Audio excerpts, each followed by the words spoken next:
पिछले दिनों इंदौर के खजाना थाना क्षेत्र में चाकू मारकर की गई 1,55,000 की लूट का पुलिस ने किया खुलासा।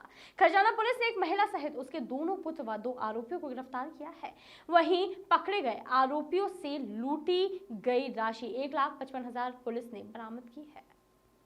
दरअसल इंदौर के खजाना थाना क्षेत्र के बॉम्बे हॉस्पिटल चौराहे पर देवास जिले का रहने वाला मजरूह देवराज से 2 दिन पूर्व बदमाशों द्वारा लूट की गई थी। वहीं एसपी आशुतोष बागरे द्वारा बताया गया कि मजरूह फाइनेंस कंपनी में डेली कलेक्शन का काम करता है और आदि विहार कॉलोनी में आरोपी रेहाना के घर से 99,000 रुपए बैग में रखे थे और सभी मेंबर के लोन के कागज भी रखे हुए थे।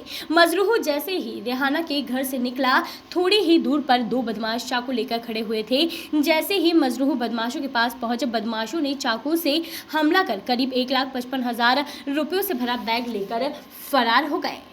वहीं खजाना पुलिस को मुखबिर से सूचना मिली कि घटनास्थल के पास एक बैंक के पीछे कुछ लोग आपस में पैसे बांट रहे हैं। वहीं तुरंत पुलिस ने एक टीम गठित कर घेराबंदी कर 3 आरोपियों को पकड़ने में सफलता हासिल की है। वहीं पकड़े गए आरोपी साहिल फरदीन फैजान से पुलिस ने पूछताछ की तो उनकी मां रेहाना, जो कि पूरी लूट की मास्टरमाइंड थी, उसका नाम सामने आया और पुलिस ने रेहाना को भी गिरफ्तार कर लिया। रेहाना खजाना थाना क्षेत्र में पिछले कुछ समय से समूह लोन चलाने का काम करती है। वहीं पकड़े गए तीनों आरोपी रेहाना के बेटे हैं, जो मां रेहाना के कहने पर लूट की घटना को अंजाम दिया करते थे। बहरहाल पुलिस पकड़े गए आरोपियों से अन्य घटनाओं के बारे में भी पूछताछ कर रही है।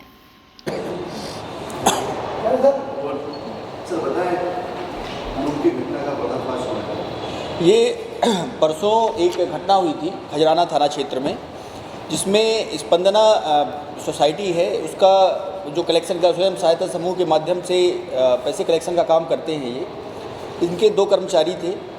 उनमें से एक देवराज, जो इसमें मामले में फरियादी हैं, वो और उनके एक साथी बैठ करके आ रहे थे मोटरसाइकिल में पूरा कलेक्शन करके, और उसका 3 बदमाश थे जो उसकी रेकी कर रहे थे। और रेकी करते हुए उन्होंने एक सुनसान जगह देखी और देख करके उस गाड़ी को रुकवाया उनकी, और गाड़ी रुकवाने के बाद उन पर बैग मांगा कि बैग दो। उन्होंने बैग नहीं दिया तो उन पर चाकू से हमला किया और बैग लेकर के फ़रार हो गए। उस बैग में करीब 1,55,000 रुपये पैसे थे।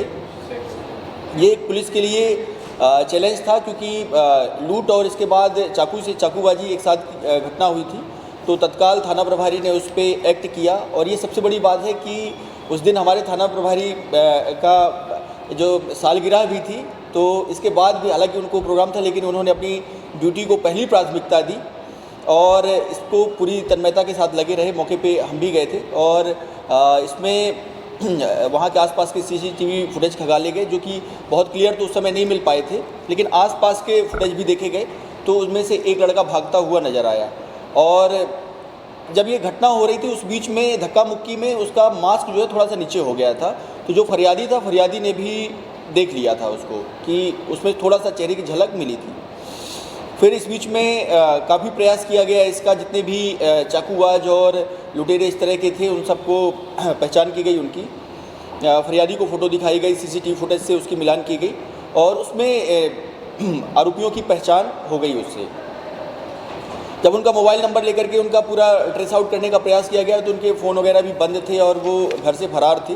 इससे पुलिस का संदेह और पक्का हो गया कि इसमें यही आरोपी हैं।